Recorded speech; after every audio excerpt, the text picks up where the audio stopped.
On the news at 10, a family is picking up the pieces in Samantha after their home was destroyed by a fire. And you might want to think twice before speeding through that yellow light around Tuscaloosa. Plus, some students in Brookwood got a snow day despite it not being below freezing. Richard. Yeah, John, coming up in home team weather, soaking rain is likely at times tonight. How much rain we're going to see and when will the sun return? Your home team forecast is coming up. Stay with us. And after a rumored vote, we'll let you know where the Tuscaloosa City School Board stands on their year-round school proposal. The news starts now. You're watching Alabama's WVUA News at 10. And thanks for joining us tonight, everyone. We begin with a family in Samantha picking up the pieces after their home was destroyed by a fire.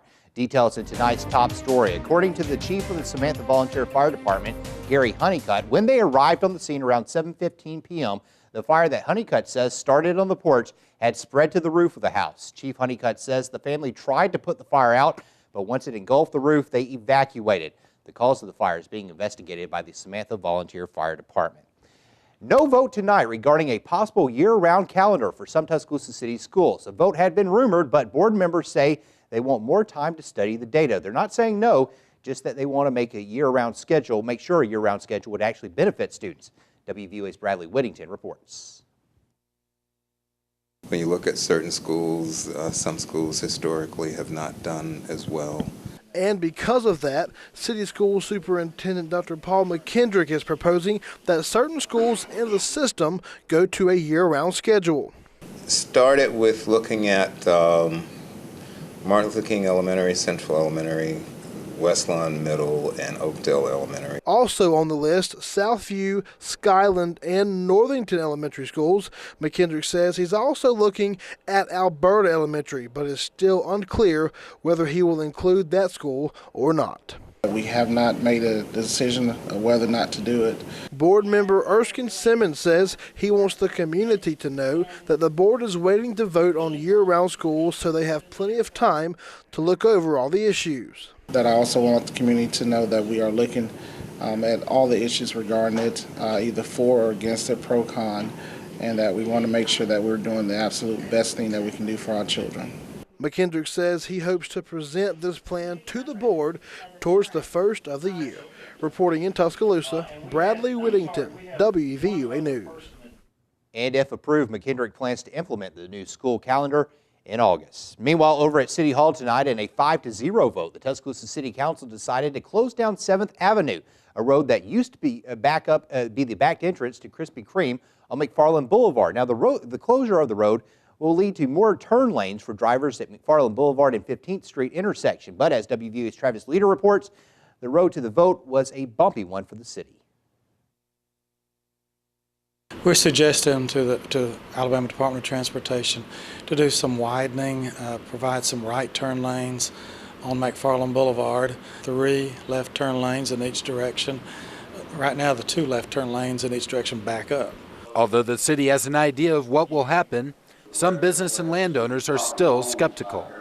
AlDOT has not released its plans, so we've not had an opportunity to take a look at it and evaluate that. But the city is saying not only will this alleviate traffic on a busy intersection, but they are also looking out for the business community. This would allow some of the business owners, that when they rebuild, to set further back. They'll be able to utilize some of the 7th Avenue East right-of-way to set further back from McFarland Boulevard. Businesses wish they were allowed more input throughout the process. We think that those owners, Aronoff included, have valuable input into how that should be resolved eventually. And doing this is not going to result in any benefit right away, if it will result in any benefit at all down the line. Robinson now hopes the city and AlDOT will come to an agreement on the plan by the new year. Reporting in Tuscaloosa, Travis Leader, WVUA News. And WVUA spoke with one 7th Avenue East business owner off camera. He says because of the council's decision, he now plans to sell the property. Also from City Hall tonight, the installation of a traffic light cameras is one step closer to becoming a reality, thanks to the approval from the Tuscaloosa City Public Safety Committee.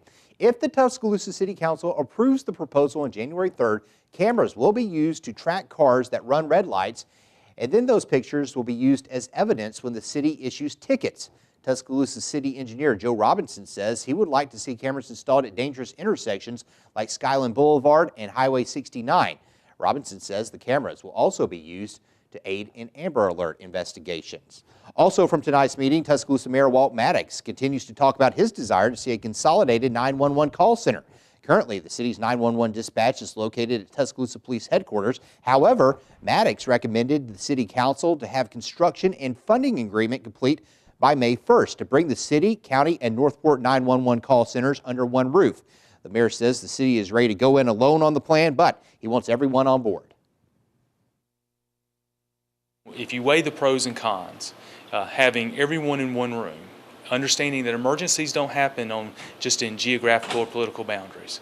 Having everyone in one room will be more beneficial over the next few years to come than would be the risk of another EF5 tornado striking a sole site. And 3 feet, please. That's what the Tuscaloosa City Public Safety Committee is calling a plan proposed to protect bike riders. The Druid City Bicycle Club brought the plan to the committee today, which would require passing drivers to travel in the same direction as a biker. Tuscaloosa Police Chief Steve Anderson says it would be difficult for his officers to enforce such a law, but Senior Associate City Attorney Jimbo Woodson says the law would still serve a potentially life-saving purpose.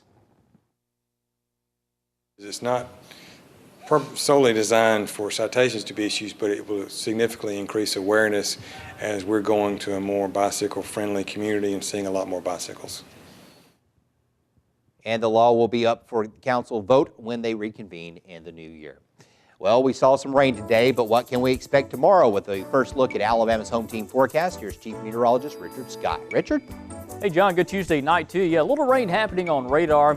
In fact, we can go over to Home Team Interactive Radar. We'll show some of the rain happening across the area. In fact, the heaviest rain by far across our northwest counties, and most of this activity is light to moderate. Nothing overly heavy. In fact, still have a break in the activity from Tuscaloosa down towards Linden and Demopolis. This activity, the dry area, will move off towards the east and the rain back towards the west will gradually spread in later tonight. And here's the deal on our radar loop. Seeing all the rain develop back off towards the west. And again, it's not a solid rain where it's going to rain all night.